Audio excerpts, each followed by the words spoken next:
ছোট ছোট কিছু শব্দ। চলো আমরা ইংলিশে শেখার চেষ্টা করি। চলো তাহলে শুরু করা যাক। এটা বাবাকে দাও। এটা বাবাকে দাও ইংলিশে আমরা কি বলবো? এটা ইংলিশে বলা হয় ইট। দাও ইংলিশে বলা হয় গিভ। তাহলে এটা বাবাকে দাও, এটা আমরা উল্টে দেব। চলো তাহলে বলি ইংলিশে, গিভ ইট টু ফাদার। এটা গিভ ইট টু ফাদার মানে এটা বাবাকে দাও। আবার একটা বলি, এটা মাকে দাও, গিভ ইট টু মাদার।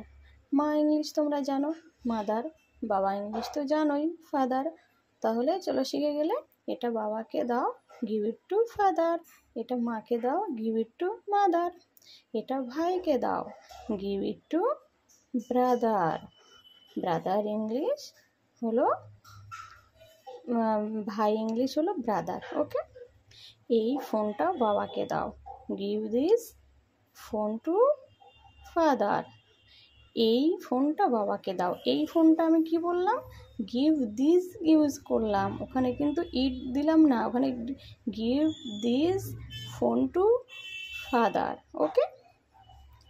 এই বইটা মাকে দাও, give this book to mother.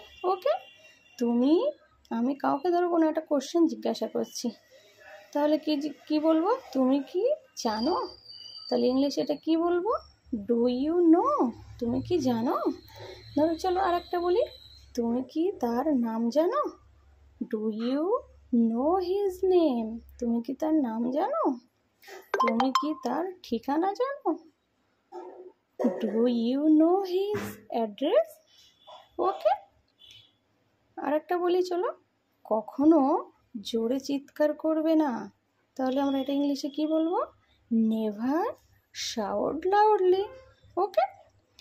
কখনো বাইরে যাবে না, নেভার গো আউটসাইড। ওকে। তার সাথে কথা বলবে না, তার সাথে কথা বলবে না, আমরা এটা ইংলিশে কি বলবো, ডোন্ট টক টু হিম। ওকে। আজকে বাইরে যাবে না, তাহলে এটা ইংলিশে কি বলবো, don't outside today. Today English আজকে। ওকে। চলো তাহলে এইটুকুই থাক। ওকে, টাটা।